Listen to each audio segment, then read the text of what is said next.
this is Vinita Bishnoi. So let's start with another very important topic of this chapter, that is parthenogenesis. ये बहुत important है. ये कई बार आप 12th हो चाहे हाई स्टडीज के लिए जाएं, आपने ये वर्ड सुना होगा और सुनते रहेंगे.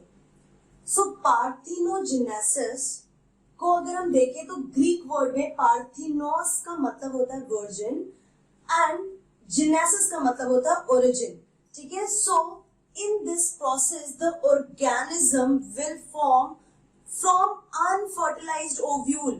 तो इसको हम virgin birth भी बोलते हैं. ठीक है. So here the organism which will be formed is from unfertilized egg or unfertilized female gamete. ये जो प्रोसेस होता है ये प्लांट्स के अंदर भी हो सकता है और एनिमल्स के अंदर भी हो सकता है. So again I am repeating, इस केस में जो ऑर्गेनिज्म बनता है वो एग के डेवलपमेंट से बनता है और वो भी without fertilisation. Process of development of seed from unfertilised female gamete. So it is very important point, unfertilised female gamete. So इसको इसीलिए इसको वर्जिन वर्ड दिया गया है. जो सीड्स होते हैं इस केस में, पार्थेनोजेनेसिस के केस में जो सीड्स बनते हैं, दो seeds can be haploid and it can be diploid. So जो organism develop होगा वो organism haploid organism भी हो सकता है, diploid organism भी हो सकता है. Again ये plant के अंदर भी process मिल सकता है, ये animals में भी होता है. Development of new individual from a single gamete without fusion with another gamete. तो अगर फीमेल गैमीट है तो वो फीमेल गैमीट ही माइटोसिस करके न्यू ऑर्गेनिज्म डेवलप करेंगे. वहां पे कोई स्पर्म के साथ फर्टिलाइजेशन नहीं हो रहा. सो फीमेल गैमीट है, फीमेल गैमीट अगर मैं बात करूं तो गैमीट है तो it will be haploid. So it will do mitosis and mitosis से वो न्यू इंडिविजुअल फॉर्म कर सकते हैं. That individual is the result of parthenogenesis. Now parthenogenesis जो है वो दो टाइप के हो सकते हैं, haploid parthenogenesis and diploid parthenogenesis. Haploid parthenogenesis में जो ऑर्गेनिज्म बनेगा वो हैप्लॉइड ऑर्गेनिज्म होगा, जो एम्ब्रियो होगा वो हैप्लॉइड होगा. So develops from unfertilised haploid egg. So I told you female gamete haploid है, सो उस अनफर्टिलाइज्ड फीमेल गैमीट से हैप्लॉइड गैमीट से डेवलपमेंट होगा. तो अब आपको पता है अगर मैं हायर प्लांट्स की बात करूं तो हायर प्लांट्स डिप्लॉइड होते हैं. सो उन डिप्लॉइड ऑर्गेनिजम्स के गैमीट्स हैप्लॉइड होंगे. Suppose if I take the example of mango tree, तो मैंगो ट्री डिप्लॉइड होगा बट स्पोरोफाइटिक है, बट उसका जो फीमेल गैमीट है, गैमीट हमेशा हैप्लॉइड होता है, तो female gamete will be haploid.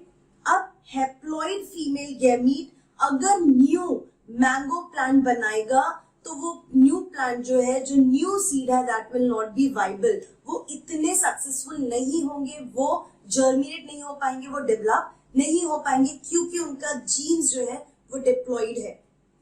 So unfertilised haploid egg do not survive in higher plants. तो हायर प्लांट्स के केस में ये हैप्लॉइड पार्थेनोजेनेसिस वाला कॉन्सेप्ट काम नहीं करता. ये लोअर ऑर्गेनिजम्स में करता है क्योंकि लोअर ऑर्गेनिजम्स में तो पूरा प्लांट बॉडी ही हैप्लॉइड होता है. सो अगर गैमीट है, फीमेल गैमीट है, तो वो पूरा ऑर्गेनिज्म का बॉडी बना सकते हैं क्योंकि फीमेल गैमीट भी हैप्लॉइड है और न्यू प्लांट बनेगा वो भी हैप्लॉइड है.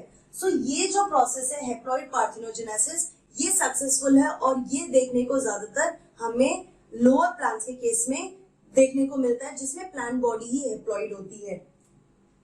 Next, diploid parthenogenesis. हाँ, अब अगर मैं हैप्लॉइड पार्थेनोजेनेसिस की बात करती हूँ तो ये एनिमल के केस में भी होता है, specially in case of honey bee.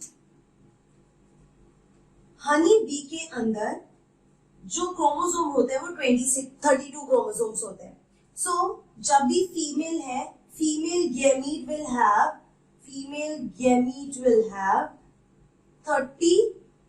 16 chromosome होंगे. अब ये female gamete will form male. Mitosis के बाद ये फीमेल गैमीट मेल में डेवलप हो जाएंगे and such males are called drone.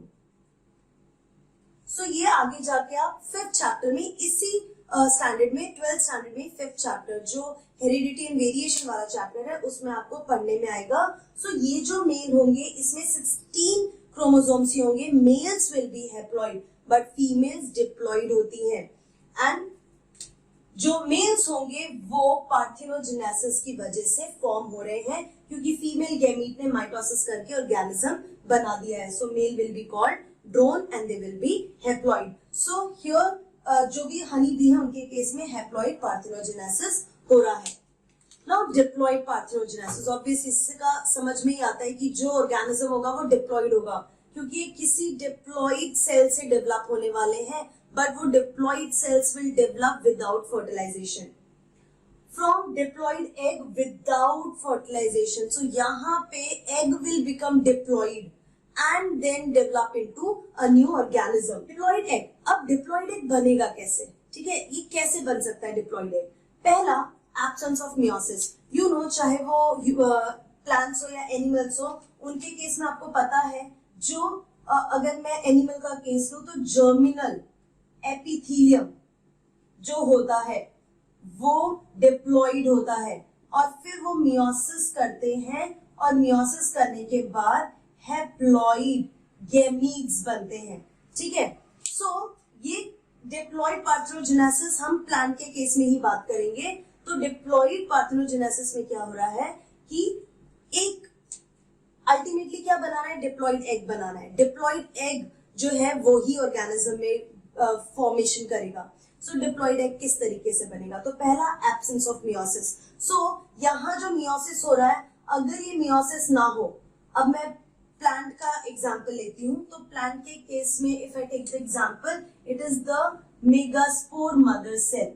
Megaspore mother cell, megaspore mother cell diploid होते हैं। ये मियोसिस करेंगे और मियोसिस के बाद हैप्लॉइड मेगास्पोर बनता है।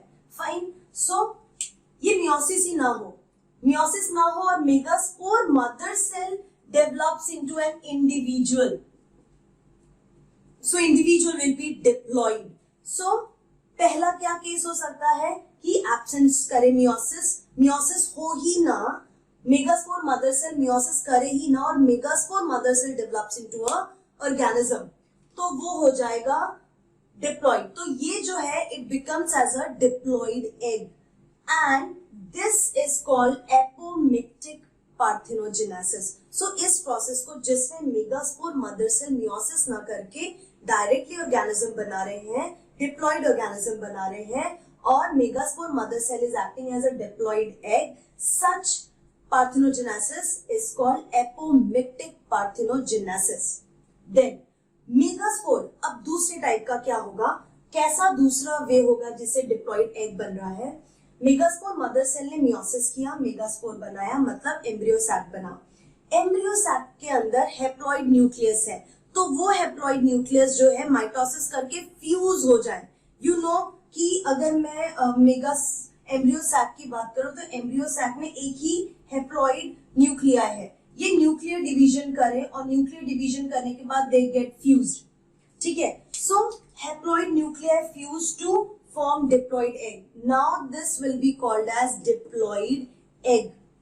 Meiotic parthenogenesis, और इसको meiotic parthenogenesis कहते हैं। So एपोमिक्टिक में meiosis ही नहीं करेगा megaspore mother cell and megaspore mother cell फिर एक्ट करेगा डिप्लॉइड मदर जैसे, डिप्लॉइड एग सेल जैसे।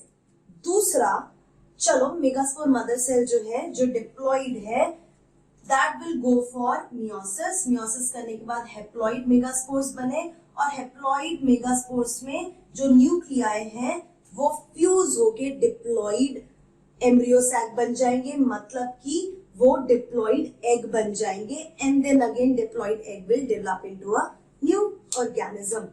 सो this is called diploid parthenogenesis. यहाँ पे आपको मिल रहा है हैप्लॉइड ऑर्गेनिज्म विदाउट फर्टिलाइजेशन, यहाँ पे मिल रहा है diploid organism without fertilisation. Diploid में भी दो टाइप का हो गया। डिप्लॉइड में क्या होता है, डिप्लॉइड एग से डेवलपमेंट होगा ऑर्गेनिज्म का, तो वो जो डिप्लॉइड एग है विदाउट मियोसिस भी हो सकता है और विद मियोसिस भी हो सकता है। सो this is very common phenomena it occurring naturally also and artificially also. और एनिमल के केस में मैंने आपको एक एग्जांपल दे दिया, और ये हो सकता है इन केस ऑफ, अगर प्लांट की बात करूं, ये वाला प्रोसेस एप्पल के केस में होगा. Fine. So this is all about parthenogenesis. So next video में आपको पार्थेनोकार्पी के बारे में बताने वाली हूँ. So stay tune, keep learning and be safe.